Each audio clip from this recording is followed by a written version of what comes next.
Assalamualaikum warahmatullahi wabarakatuh. Selamat datang di video sejarah Perang Padri. Saya Rizka Tanzirur Rohma, absen 14. Dan saya Wafratul Fadilah, absen 17. Kami dari kelas 11 IPA 1. Sejarah Perang Padri. Perang Padri terjadi di Sumatera Barat dan sekitarnya, tepatnya di kawasan Kerajaan Pagaryung dari tahun 1803 hingga 1838. Perang ini terjadi akibat adanya pertentangan dalam masalah agama sebelum berubah menjadi peperangan melawan penjajahan Belanda.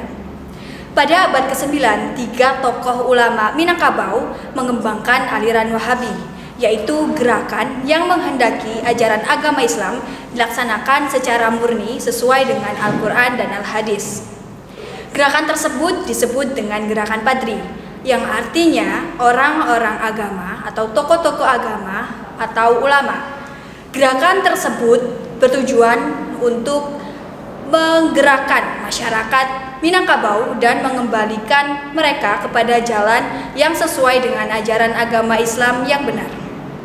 Gerakan tersebut disambut baik oleh para ulama, tetapi gerakan tersebut ditentang keras oleh kaum adat yang menolak dihilangnya adat kebiasaan yang telah berakar meskipun bertentangan dengan ajaran agama Islam.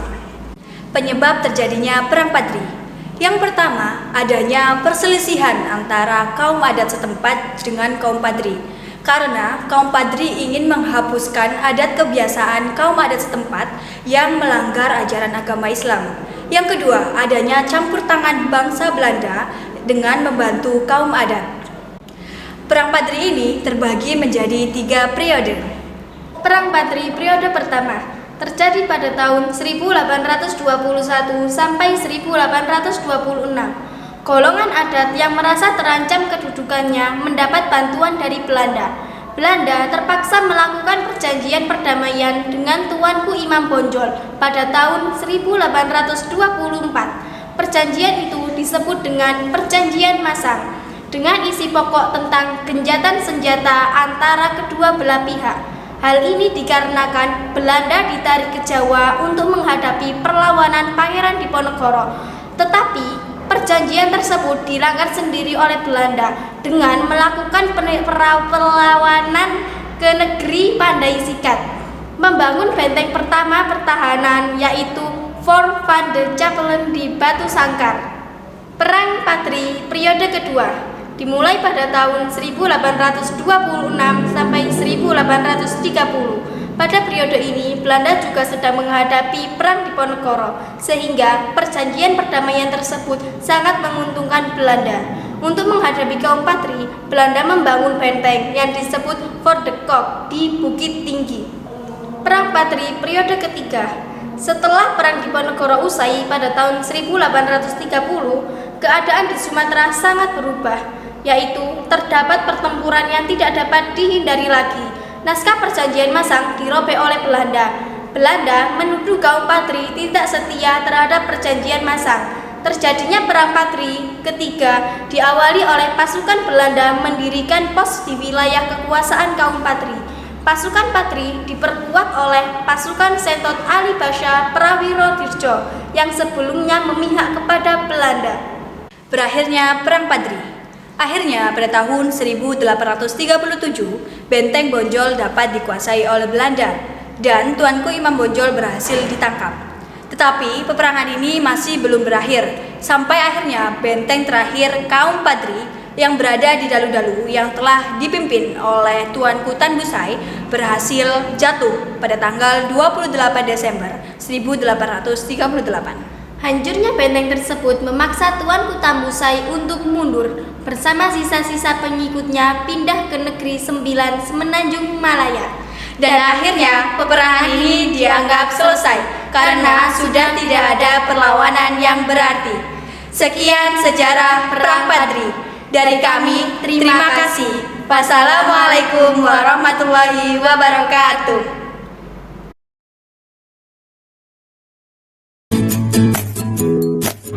Assalamualaikum warahmatullahi wabarakatuh. Nadiha, nomor absen 1. Nama saya Dina Dalilatul Islahia, absen 2. Nama saya Faradari Zaida, absen 5. Pada video kali ini, kami akan membahas tentang perlawanan Sultan Agung melawan VOC atau disebut juga perlawanan Mataram. Baiklah, langsung saja ke materinya. Pada masa pemerintahan Sultan Agung, Mataram mencapai zaman keemasan. Cita-cita Sultan Agung antara lain mempersatukan seluruh tanah Jawa dan mengusir kekuasaan asing. Oleh sebab itu, Sultan Agung sangat menentang keberadaan VOC di Jawa. Pada mulanya, Mataram dan Belanda memang menjalin hubungan baik. Mataram mengizinkan VOC Belanda membuat benteng atau loji untuk kantor dagang di Jepara. Sebaliknya, Belanda juga memberikan 2 meriam terbaik untuk kerajaan Mataram. Namun, dalam perkembangannya, terjadi perselisihan antara Mataram dan Belanda, sehingga terjadilah perlawanan oleh rakyat Mataram melawan VOC Belanda. Di antara yang menyebabkan adalah 1. VOC melakukan monopoli perdagangan. 2. VOC seringkali menghalangi kapal Mataram yang akan berdagang ke Malaka. 3. VOC menolak untuk mengakui kedaulatan Mataram. 4. Keberadaan VOC di Batavia atau Jakarta lambat laun menjadi ancaman serius bagi Pulau Jawa. Puncaknya yaitu pada tanggal 18 November 1618, Gubernur Jenderal VOC Jan Pieterszoon Koen memerintahkan Van der March menyerang Jepara. Nah, peristiwa tersebutlah yang memperuncing perselisihan antara Mataram dengan Belanda. Yap, benar sekali.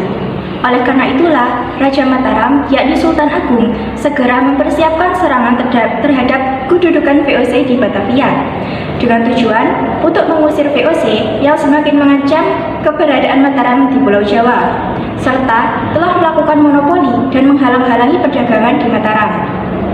Terdapat 2 kali serangan yang dilakukan oleh Mataram terhadap VOC. Serangan yang pertama dilakukan pada tahun 1628. Dalam serangan ini, pasukan Mataram yang dipimpin oleh Tumenggung Baurekso tiba di Batavia pada tanggal 22 Agustus 1628. Kemudian disusul oleh pasukan Tumenggung Sura Agul-Agul yang dibantu 2 bersaudara, yakni Kyai Adipati Mandurojo dan Kyai Upasanta. Namun sayangnya, upaya serangan terhadap Batavia yang pertama itu gagal dan tidak kurang dari 1.000 prajurit Mataram gugur dalam perlawanan tersebut. Di bawah pemerintahan Sultan Agung, Mataram pun segera mempersiapkan serangan yang kedua, yakni kali ini dipimpin oleh Kyai Adipati Jumina, Kyai Agung Puger, dan Kyai Agung Purboyo. Serangan kali ini dimulai pada tanggal 1 Agustus 1629 dan berakhir pada 1 Oktober 1629. Namun naasnya, serangan ini pun juga gagal. Kenapa ya? Ternyata ada beberapa hal yang menyebabkan kegagalan 2 penyerangan itu, di antaranya 1. Persenjataan VOC lebih lengkap dan modern daripada persenjataan Mataram. 2. VOC selalu berusaha menghalang-halangi dalam membangun kekuatan. 3. VOC melakukan penghasutan terhadap para penerus kerajaan Mataram. 4. Lemah dan zalimnya Amakkurat I sehingga memperburuk kehidupan kerajaan Mataram. Baiklah, perlawanan Sultan Agung terhadap VOC memang mengalami kegagalan, tetapi semangat dan cita-cita untuk melawan penjajahan bangsa asing di Nusantara terus tertanam pada jiwa Sultan Agung dan para pengikutnya, seperti Pangeran Mangkubumi dan Mas Said. Sayangnya, semangat ini tidak diwarisi oleh raja-raja pengganti Sultan Agung. Setelah Sultan Agung wafat, tahun 1645, Mataram menjadi makin lemah, sehingga akhirnya berhasil dikendalikan oleh VOC. Nilai yang dapat kita ketik dari perjuangan ini adalah Semangat tak kenal lelah yang dilakukan kerajaan Mataram untuk menaklukkan benteng-benteng pertahanan VOC. Walaupun harus mengorbankan segalanya, tapi hal tersebut demi kehidupan yang merdeka. Sekian dari kami. Wassalamualaikum warahmatullahi wabarakatuh. Assalamualaikum warahmatullahi wabarakatuh. Saya Dwi Erina Febiana, kelas 11 IPA 1, nomor absen 04. Saya Insani Alfasyara, kelas 11 IPA 1, nomor absen 06. Kami akan menjelaskan tentang sejarah Perang Aceh. Latar belakang terjadinya Perang Aceh. 1. Aceh adalah negara merdeka dan kedaulatannya masih diakui penuh oleh negara-negara barat. Dalam Traktat London 17 Maret 1824, Inggris dan Belanda menandatangani perjanjian mengenai pembagian wilayah jajah di Indonesia dan Semenanjung Malaya. Dalam hal tersebut, Belanda tidak dibenarkan mengganggu kemerdekaan negara Aceh. Namun Belanda selalu mencari alasan untuk menyerang Aceh dan menguasainya. 2. Berdasarkan Traktat Sumatera 2 November 1871, pihak Belanda oleh Inggris diberi kebebasan memperluas daerah kekuasaannya di Aceh, sedangkan Inggris mendapat kebebasan berdagang di Siau. Hal ini mengganggu ketenangan Aceh. Untuk itu, Aceh mempersiapkan diri mengadakan perlawanan.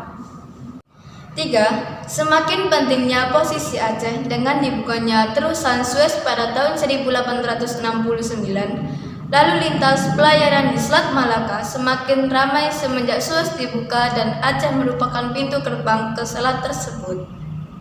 4. Aceh menolak mengakui kedaulatan Hindia Belanda atas Kesultanan Aceh. Maka, tanggal 26 Maret 1873, pemerintahan kolonial Belanda mengumumkan perang terhadap Aceh. Penjelasan Perang Aceh. Perang antara Aceh dan Belanda berlangsung selama 4 periode. Periode pertama dari tahun 1873 sampai 1874 dipimpin oleh Sultan Muhammad Shah. Periode kedua tahun 1874 sampai 1880. Dalam periode ini Sultan Muhammad Shah terbunuh dan keraton Sultan dikuasai Belanda. Periode ketiga terjadi pada tahun 1881 sampai 1896, dipimpin oleh Teuku Umar. Setelah Teuku Umar berhasil dibunuh, perlawanan dilanjutkan di bawah komando Cut Nyak Tien, yaitu istri Teuku Umar. Periode keempat berlangsung pada tahun 1896 hingga 1910 tanpa komando dari pemerintah pusat, dengan strategi perang gerilya kelompok maupun perorangan. Akhir Perang Aceh. Setelah kematian beberapa pemimpin pejuang Aceh, rakyat Aceh semakin melemah sepeninggal Teuku Umar dan Teuku Cik Titiro. Perjuangan rakyat Aceh kemudian dipimpin oleh Cut Nyak Tien bersama dengan Pocut Baren. Strategi Belanda kembali berhasil dengan melemahkan rakyat Aceh dari dalam yang dilakukan oleh Snok Hurkrenji. Akhirnya perjuangan rakyat Aceh terhenti yang disebabkan penangkapan dan pengasingan Cut Nyak Tien oleh bangsa Belanda. Sekian penjelasan dari kami. Kurang lebihnya mohon maaf. Terima kasih. Wassalamualaikum warahmatullahi wabarakatuh. Assalamualaikum warahmatullahi wabarakatuh. Perkenalkan, nama saya Laila Tusrin Akasya dan saya Dina Rahmawati. Kami dari kelas 11 IPA 1. Di sini kami akan sedikit menceritakan tentang peristiwa Perang Banjar. Perang Banjar. Perang Banjar itu apa sih? Perang Banjar adalah perang melawan penjajahan kolonial Belanda yang terjadi di Kesultanan Banjar yang meliputi wilayah Provinsi Kalimantan Selatan dan Kalimantan Tengah. Konflik dengan Belanda sebenarnya sudah mulai sejak Belanda memperoleh hak monopoli dagang di Kesultanan Banjar. Dengan ikut campurnya Belanda dalam urusan kerajaan, kekalutan bertambah. Pada tahun 1785, Pangeran Atta menjadi wali putra mahkota, mengangkat dirinya menjadi raja dengan gelar Sultan Tahmidullah II pada tahun 1785 sampai 1808 dan membunuh semua putra almarhum Sultan Muhammad. Pangeran Amir, satu-satunya pewaris tahta yang selamat, berhasil melarikan diri lalu mengadakan perlawanan dengan dukungan pamannya Gusti Kasim. Tetapi gagal. Pangeran Amir yang merupakan kakek dari Pangeran Antasari tertangkap dan dibuang ke Ceylon yang sekarang adalah wilayah Sri Lanka. Pangeran Hidayatullah dan Pangeran Antasari menggunakan strategi perang gerilya dengan membuat kerajaan-kerajaan baru di pedalaman dan membangun benteng-benteng pertahanan di hutan-hutan. Semangat perlawanan dari persatuan rakyat Banjar dan Dayak diikat dengan relasi kekeluargaan dan kekerabatan melalui ikatan pernikahan. Ikatan pernikahan tersebut melahirkan status pegustian dan temenggung yang menjadi sarana pemersatu antara rakyat Banjar dan Dayak untuk melawan Belanda. Pangeran Antasari juga menggalang kerjasama dengan Kesultanan Kutai Kartanegara melalui kerabatnya di Tenggarong. Pangeran Antasari juga menyurati pangeran-pangeran lainnya seperti Pangeran Natakusuma, Pangeran Anok, dan Pangeran Kerta. Mereka semua adalah mata rantai penyeludupan senjata api dari Kutai ke Tanah Dusun Banjar. Namun, ketika Perang Banjar dilanjutkan oleh keturunan dari Pangeran Antasari, yakni Sultan Aji Muhammad Sulaiman, tidak merespon positif permintaan dari Pangeran Perbatasari. Pada akhirnya, Pangeran Perbatasari diserahkan kepada Belanda pada tahun 1885. Sekian dari kami, semoga bermanfaat. Wassalamualaikum warahmatullahi wabarakatuh. Assalamualaikum warahmatullahi wabarakatuh. Di sini saya akan menceritakan tentang salah satu yang perang yang pernah terjadi di Indonesia. Nah, kira-kira kalian tahu nggak ya? Benar sekali, di sini saya akan menceritakan tentang salah satu perlawanan yang terjadi di daerah Bali, mewakili atas nama kelompok Maulida Fadiah nomor absen 8 dan Sulaili nomor absen 13. Patih Jelanti adalah patih kerajaan Buleleng Bali yang melancarkan perlawanan terhadap Belanda. Sebab-sebab perlawanan ini sebagai berikut. 1. Hukum tawan karang yang merupakan hak Raja Bali akan dihapus oleh Belanda. Yang kedua, Raja harus melindungi perdagangan Belanda di Bali. Yang ketiga, Belanda diizinkan mengibarkan bendera Belanda di Bali. Atas aturan-aturan yang ditetapkan Belanda tersebut, membuat para Raja Bali merasa diinjak-injak kekuasaannya oleh Belanda. Maka berkobarlah perang melawan Belanda. 1. Perang Buleleng. Perang Buleleng ini terjadi karena Raja Belanda Buleleng merampas kapal Belanda sehingga terjadi pertempuran dan Buleleng jatuh ke tangan Belanda. Atas desakan Patih Jelanti, Raja Buleleng menyingkir memasuki Jagara serta menetapkan untuk menggunakan Jagaraga sebagai benteng konsolidasi dan kekuatan sebagai ibu kota kerajaan baru. Yang kedua, Perang Jagara tahun 1848. Menjelang akhir tahun 1800 kekuasaannya oleh Belanda, maka berkobarlah perang melawan Belanda. 1. Perang Buleleng. Perang Buleleng ini terjadi karena Raja Belanda Buleleng merampas kapal Belanda sehingga terjadi pertempuran dan Buleleng jatuh ke tangan Belanda. Atas desakan Patih Jelanti, Raja Buleleng menyingkir memasuki Jagara serta menetapkan untuk menggunakan Jagaraga sebagai benteng konsolidasi dan kekuatan sebagai ibu kota kerajaan baru. Yang kedua, Perang Jagara tahun 1848. Menjelang akhir tahun 1848, di Jagara berkumpul laskar yang beranggotakan 7.000 sampai 8.000 orang dengan persenjataan yang lengkap. Akhirnya, pada bulan Juli 1848 terjadi perang antara laskar Buleleng melawan tentara Belanda. Selanjutnya, meletus Perang Jagaraga II. Dalam peperangan ini, tentara Belanda yang dipimpin oleh Jenderal Van der Weydt tidak mampu menahan serangan laskar Buleleng yang dipimpin Patih Ketut Jelanti. Belanda tidak puas dengan kemenangan laskar Buleleng. Kemudian, pada tanggal 31 Maret 1849, tentara Belanda yang dipimpin oleh Jenderal Michels melancarkan tembakan meriam dari atas kapal. Akibatnya, pada tanggal 16 April 1849, benteng Jagaraga jatuh ke tangan Belanda sehingga Patih Jelanti bersama pasukannya mundur ke pegunungan Batur Kintamani. Namun, Belanda tidak melepaskan Patih Jelanti begitu saja. Belanda terus menyerang Patih Jelanti dan pasukannya hingga gugur. Perang ini dikenal dengan nama Perang Puputan Jagaraga, artinya perang sampai titik darah penghabisan. Sekian dari saya, semoga kita semua bisa mengambil hikmahnya dari perang ini. Wassalamualaikum warahmatullahi wabarakatuh. Assalamualaikum warahmatullahi wabarakatuh. Perkenalkan, nama saya Saidah Nabila Tunisa. Dan saya Wafiro Fajriyah. Kami dari kelas 11 MIPA 1 akan menjelaskan sedikit cerita tentang Perang Batak. Perang Batak 1878 sampai 1907 merupakan perang yang terjadi antara Kerajaan Batak melawan Belanda. Perang ini berlangsung selama 29 tahun. Alasan perang ini adalah Belanda berusaha mewujudkan Pax Nederlandika. Perang ini meletus setelah Belanda menempatkan pasukannya di Taruntung dengan tujuan untuk melindungi kaum Kristen yang tergabung dalam Rijksending dengan tokoh penyebarnya bernama Nommensen orang Jerman. Raja Sisingamangaraja XII memutuskan untuk menyerang kedudukan Belanda di Taruntung.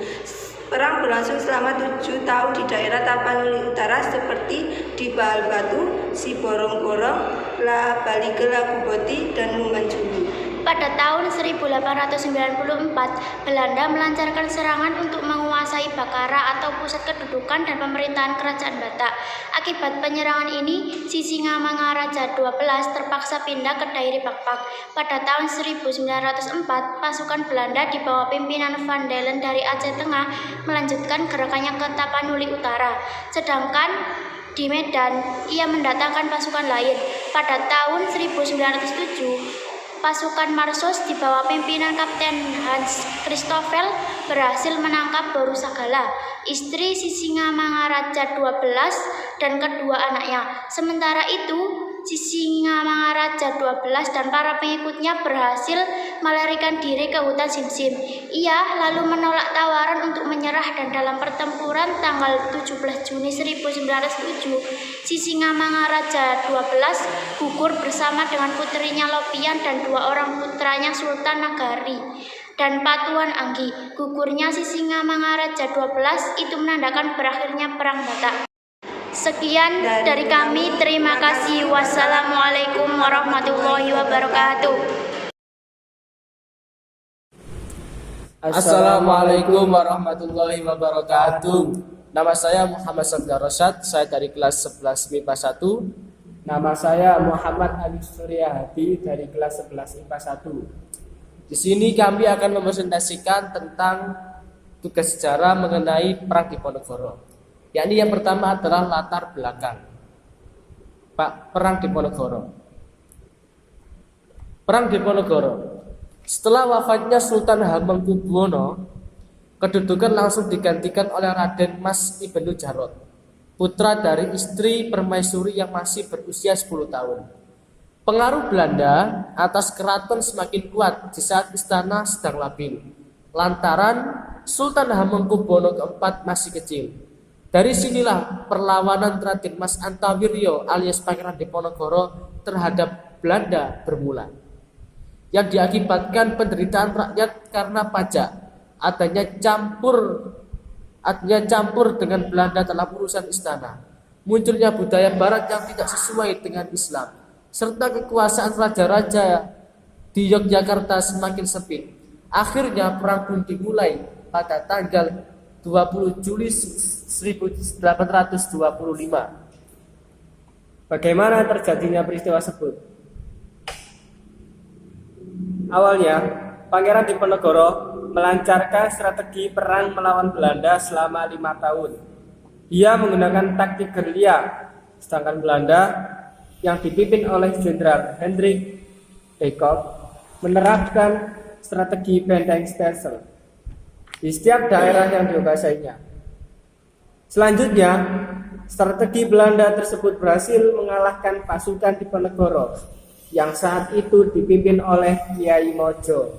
Lalu, Kiai Mojo dan pasukannya dan panglima pasukannya yakni Ali Basor Sentot menyerah kepada Belanda.